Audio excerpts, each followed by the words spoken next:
بسم اللہ الرحمن الرحیم۔ السلام علیکم ورحمۃ اللہ وبرکاتہ۔ نحمد نصلی علی رسول الکریم، اما بعد فاعوذ باللہ من الشیطان الرجیم، بسم اللہ الرحمن الرحیم۔ ربی زدنی علما، رب اشرح لی صدری ویسر لی امری واحلل عقدۃ من لسانی یفقہوا قولی۔ ایک نئی سیریز کے ساتھ آج ہم پھر حاضر ہیں، جنت و جہنم کا بیان۔ اس میں ہم پڑھیں گے جہنم کا بیان۔ جہنم بہت ہی بری قیام کا، بہت ہی برا مسکن اور بہت ہی برا ٹھکانہ ہے، جسے اللہ تعالیٰ نے کافروں، مشرکوں اور فاسقوں و فاجروں کے لیے تیار کر رکھا ہے۔ اللہ تعالیٰ نے قرآن مجید میں جنت اور جہنم دونوں کا بار بار بڑی تفصیل سے ذکر فرمایا ہے، اور ان دونوں میں سے آگ اور جہنم کا ذکر نسبتاً زیادہ مرتبہ کیا گیا ہے۔ شاید اس کی وجہ یہ ہو کہ انسانوں کی اکثریت ترغیب سے زیادہ ترہیب کا اثر قبول کرتی ہے۔ قرآن مجید میں جہنم کے بارے میں دی گئی بعض تفصیلات ہیں، ہم پڑھتے ہیں اس میں سے۔ سورہ یونس آیت نمبر 27، جہنم کو دیکھتے ہی کافروں کے چہرے کالے سیاہ ہو جائیں گے۔ سورہ اعلیٰ آیت نمبر 13، جہنم کی آگ نہ زندہ چھوڑے گی نہ مرنے دے گی۔ سورہ فرقان آیت نمبر 13، جہنمی عذاب سے تنگ آ کر موت طلب کریں گے، انہیں موت نہیں آئے گی۔ سورہ ابراہیم آیت نمبر 16 اور 17، جہنمیوں کے زخموں سے بہنے والا خون اور پیپ نیز کھولتا ہوا پانی جہنمیوں کو پینے کے لیے دیا جائے گا۔ پھر ہے سورہ حج آیت نمبر 20، جہنمیوں کو آگ کا لباس پہنایا جائے گا۔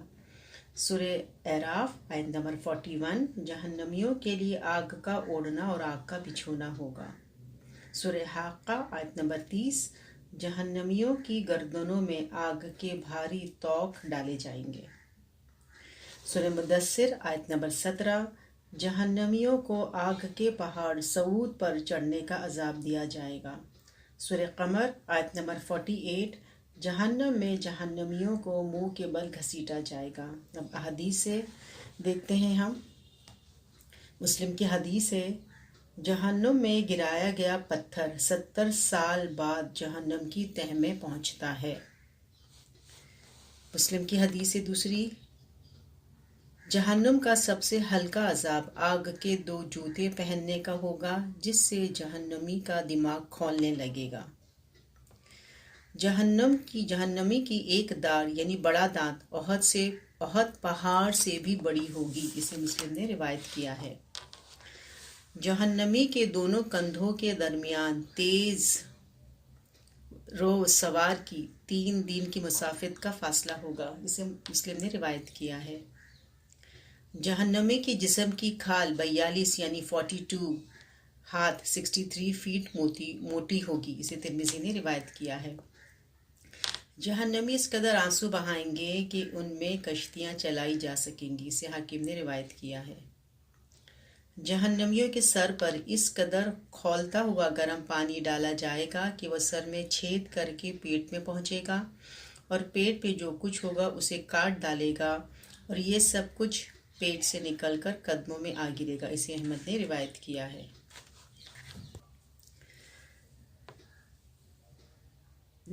جہنم کے سانپ قد میں اونٹوں کے برابر ہوں گے، اور ان کے ایک دفعہ ڈسنے سے کافر 40 سال تک اس کے زہر کی جلن محسوس کرتا رہے گا، اسے احمد نے روایت کیا ہے۔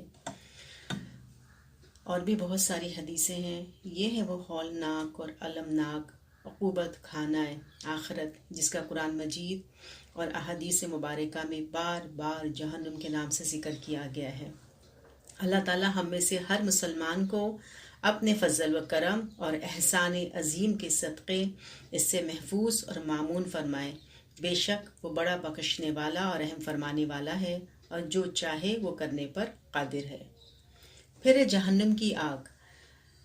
جہنم میں سب سے بڑا عذاب آگ کا ہی ہوگا، جس کے بارے میں رسول اکرم صلی اللہ علیہ وسلم نے ارشاد فرمایا ہے کہ یہ دنیا کی آگ سے 69 یعنی 69 درجہ زیادہ گرم ہے، اسے مسلم نے روایت کیا ہے۔ قرآن مجید میں اس آگ کو کہیں نار القبریٰ یعنی بہت بڑی آگ سورہ اعلی آیت نمبر 12 میں کہا گیا ہے، کہیں نار اللہ الموقدہ، اللہ کی آگ، خوب بھڑکائی ہوئی آگ۔ سورہ ہمزہ آیت نمبر 5 میں کہا گیا ہے، کہیں نارن تلظا، آگ کی لپٹ۔ سورہ لیل آیت نمبر 14 میں کہا گیا ہے، اگر انسان کو محض جلانا مطلوب ہو تو اس کے لیے دنیا کی آگ ہی کافی ہے، جس میں انسان چند لمحوں کے اندر جل کے ختم ہو جاتا ہے، لیکن جہنم کی آگ تو کافروں اور مشرکوں کو مستقل عذاب دینے کے لیے بھڑکائی گئی ہے، لہٰذا دنیا کی آگ سے کئی درجے زیادہ گرم ہونے کے باوجود یہ آگ جہنمیوں کا قصہ تمام نہیں کرے گی، بلکہ انہیں مسلسل عذاب اور عقاب میں مبتلا رکھے گی۔ اللہ تعالیٰ کا ارشاد ہے سورہ مدثر آیت نمبر 28 میں، نہ جان لے گی نہ جان چھوڑے گی۔ اور دوسری جگہ ہے سورہ اعلی آیت نمبر 4 میں، اس آگ میں کافر نہ مرے گا نہ زندہ رہے گا۔ آپ صلی اللہ علیہ وسلم کو خواب میں ایک انتہائی بدصورت اور مکروہ شکل کا آدمی دکھایا گیا جو مسلسل آگ جلا رہا تھا اور اس کے گرد دوڑ دوڑ کر اسے بھڑکا رہا تھا۔ آپ نے حضرت جبرائیل سے پوچھا، یہ کون ہے؟ حضرت جبرائیل نے بتایا، اس کا نام مالک ہے اور یہ جہنم کا داروغہ ہے۔ اسے بخاری نے روایت کیا ہے۔ گویا داروغہ جہنم آج بھی جہنم کی آگ بھڑکا رہا ہے اور قیامت تک مسلسل بھڑکاتا رہے گا۔ جہنمیوں کے جہنم میں چلے جانے کے بعد بھی جہنم کی آگ کو بھڑکانے کا یہ عمل مسلسل جاری رہے گا۔ اللہ تعالیٰ کا ارشاد ہے سورہ بنی اسرائیل آیت نمبر 97 میں، جہنم کی آگ جیسے ہی دھیمے ہونے لگے گی ہم اسے اور بھڑکا دیں گے۔ اس شدید گرم آگ سے جہنمیوں کے لباس بنائے جائیں گے، اسی آگ سے ان کے بستر تیار کیے جائیں گے، اسی آگ سے ان کے لیے چھتریاں اور قناطریں بنائی جائیں گی اور اسی آگ سے ان کے لیے فرش بنائے جائیں گے۔ عذاب علیم کی ایسی بدترین جگہ پر اس انسان کی زندگی کیسی ہوگی جو اپنی ہتھیلی پر چھوٹا سا آبلہ بھی برداشت کرنے کی سخت نہیں رکھتا۔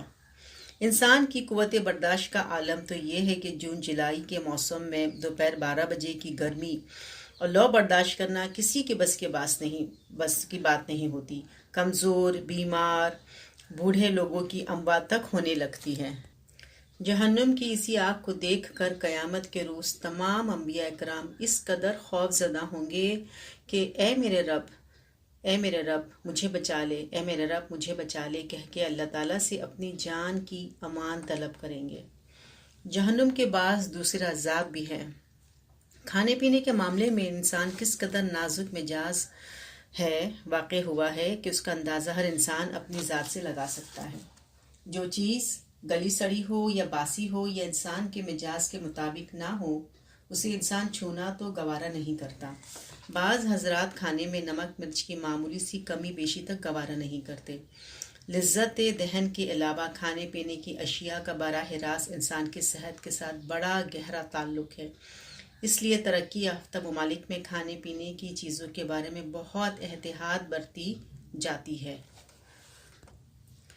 دنیا میں اس قدر لذت دہن سے شاد کام ہونے والا انسان جب اگلی دنیا میں اپنے اعمال کا امتحان دینے کے لیے اٹھے گا تو سب سے پہلے اسے جس چیز سے واسطہ پڑے گا وہ پیاس کی شدت ہوگی۔ حضرت محمد صلی اللہ علیہ وسلم اپنے حوض مبارک پر جنت میں داخل ہونے سے پہلے میدان حشر میں جلوہ فرما ہوں گے، جہاں اپنے دست مبارک سے اہل ایمان کی پیاس بجھائیں گے۔ کافر اور مشرک بھی اپنی پیاس بجھانے کے لیے حوض کی طرف آئیں گے، لیکن اللہ کے رسول صلی اللہ علیہ وسلم انہیں دور ہٹا دیں گے۔ اسے ابن ماجہ نے روایت کیا ہے۔ اہل بدعت بھی پانی پینے کے لیے حوض کی طرف آنے کی کوشش کریں گے، لیکن انہیں بھی دور کر دیا جائے گا۔ اسے بخاری نے روایت کیا ہے۔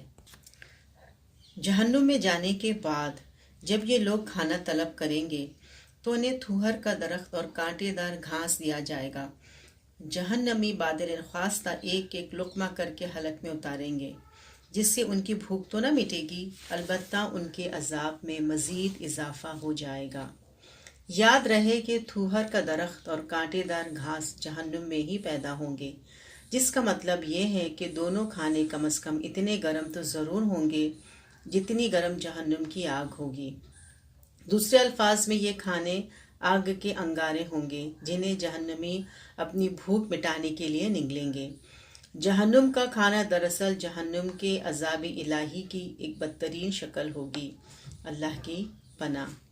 کھانے کے بعد جہنمی پانی طلب کریں گے تو داروغہ انہیں جہنم کی عقوبت خانے سے نکال کر جہنم کے چشموں پر لے آئیں گے، جہاں کھولتے ہوئے شدید گرم پانی سے ان کی تواضع کی جائے گی۔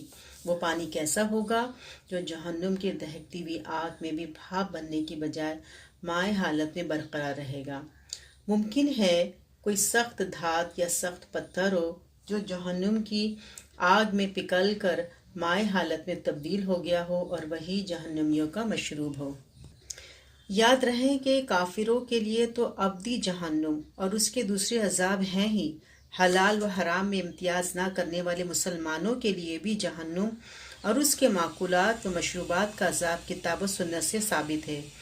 یتیم کا مال کھانے والے کے لیے تو واضح طور پر قرآن مجید کی یہ آیات موجود ہے۔ سورہ نساء آیت نمبر 10، بے شک جو لوگ ظلم کے ساتھ یتیموں کے مال کھاتے ہیں وہ اپنے پیٹ میں آگ نگلتے ہیں اور وہ ضرور جہنم کی آگ میں ڈالے جائیں گے۔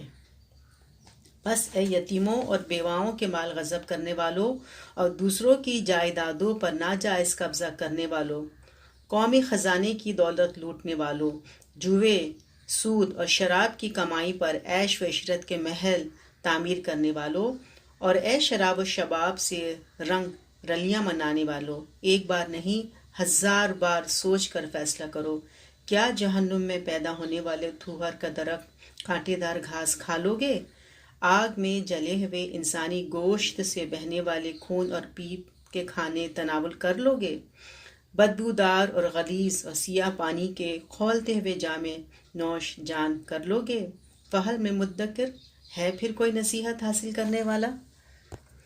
ہمارے نزدیک کافروں اور مشرکوں کی نسبت ان مسلمانوں کا معاملہ زیادہ تشویشناک ہے جنہوں نے اللہ اور اس کے رسول کا کلمہ پڑھا ہے، قیامت پر ایمان رکھتے ہیں، جنت اور جہنم کو بھی مانتے ہیں، لیکن اس کے باوجود کسی نہ کسی غلط فہمی میں مبتلا ہو کر اطاعت رسول سے انحراف کر رہے ہیں۔ جہنم سے پہلے قبر میں بھی کافروں کو گرزوں اور ہتھوڑوں کی مار کا عذاب دیا جائے گا۔ جہنم میں زہریلے سانپوں اور بچھوؤں کے ڈسنے کا عذاب بھی ہوگا۔ سانپ اور بچھو دونوں انسان کے دشمن سمجھے جاتے ہیں۔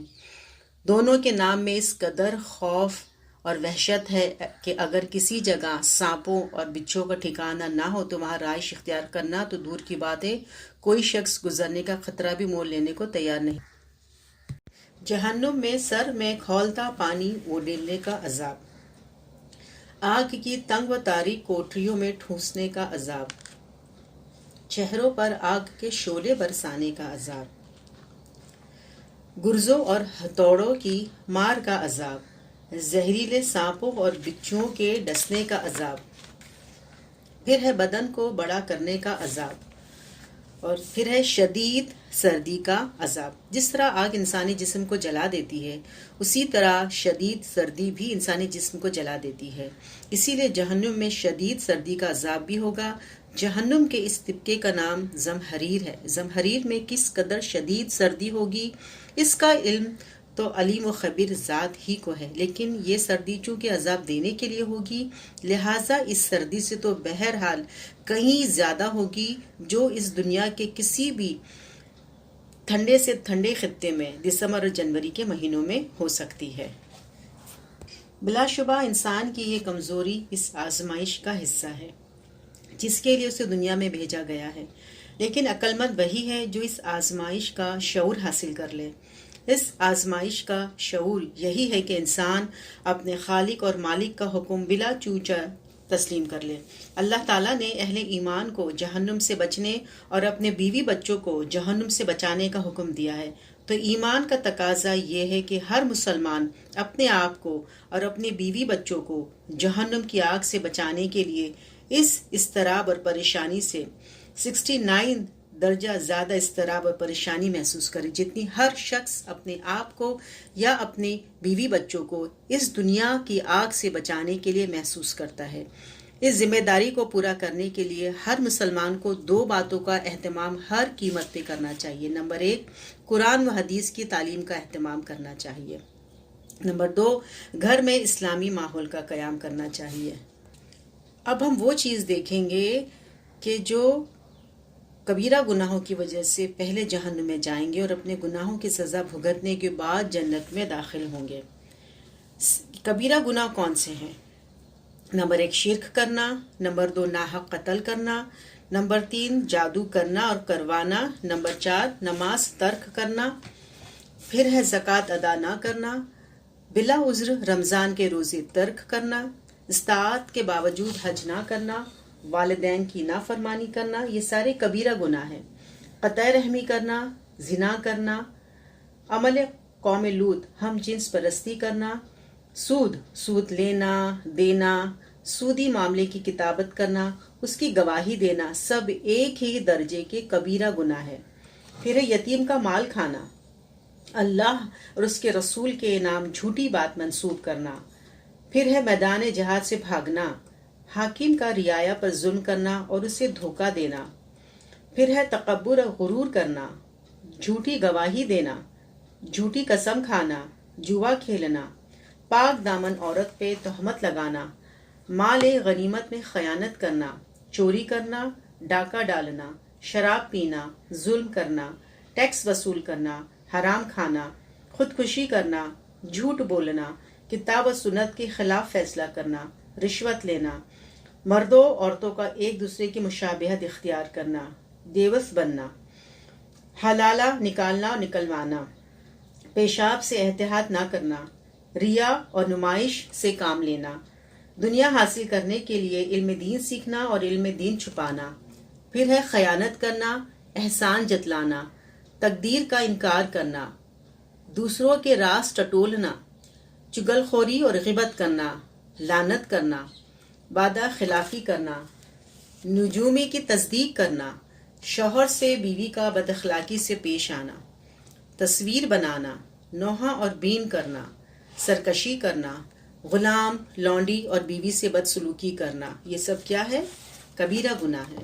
پڑوسی کو اذیت دینا، عام مسلمانوں کو تکلیف دینا، کسی مسلمان پر دست درازی کرنا، تہبند ٹخنوں کے نیچے رکھنا، مردوں کا ریشم اور سونا استعمال کرنا، غلام کا بھاگنا، غیر اللہ کے نام پر جانور ذبح کرنا، حقیقی باپ کی بجائے کسی دوسرے کی طرف نسبت کرنا، ناحق لڑائی جھگڑا کرنا، اپنی ضرورت سے زائد پانی دوسروں کو نہ لینے دینا، ناپ تول میں کمی کرنا، اللہ کی تدبیر سے بے خوف ہونا، صغیرہ گناہ پر اصرار کرنا، بلا عذر مستقل بلا جماعت نماز ادا کرنا،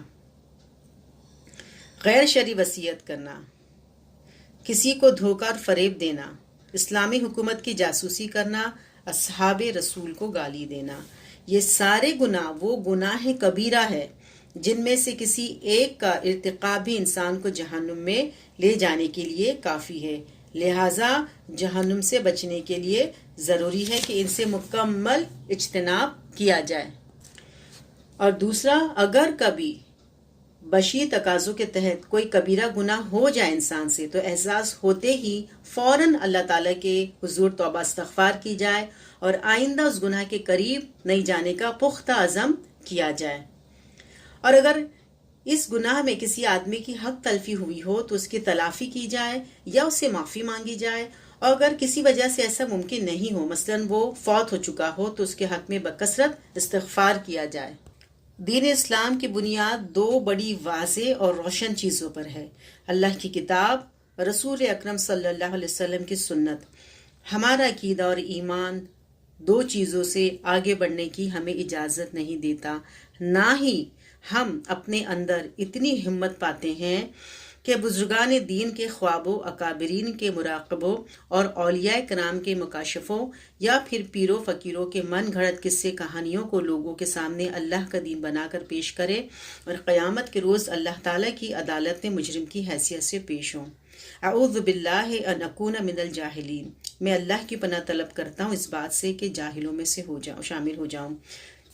اللہ کے رسول صلی اللہ علیہ وسلم نے امت کو خود یہ تاکید فرمائی ہے کہ گمراہی سے بچنے کا صرف ایک ہی طریقہ ہے، اور وہ یہ ہے کہ اللہ کی کتاب اور میری سنت کو مضبوطی سے تھامے رکھو۔ اس کے علاوہ کسی تیسری چیز کی طرف ہمیں دیکھنے کی ضرورت ہے نہ حاجت۔ ہم اللہ تعالیٰ سے دعا کرتے ہیں کہ کتاب الجنہ اور کتاب النار کو ترغیب اور ترہیب کا بہترین ذریعہ بنا کر لوگوں کے لیے نفع بخش بنائے، کتاب کے بہترین پہلوؤں کو اپنے فضل و کرم سے شرف قبولیت عطا فرمائے اور اس میں غلطیوں اور کوتاہیوں سے درگزر فرمائے۔ آمین۔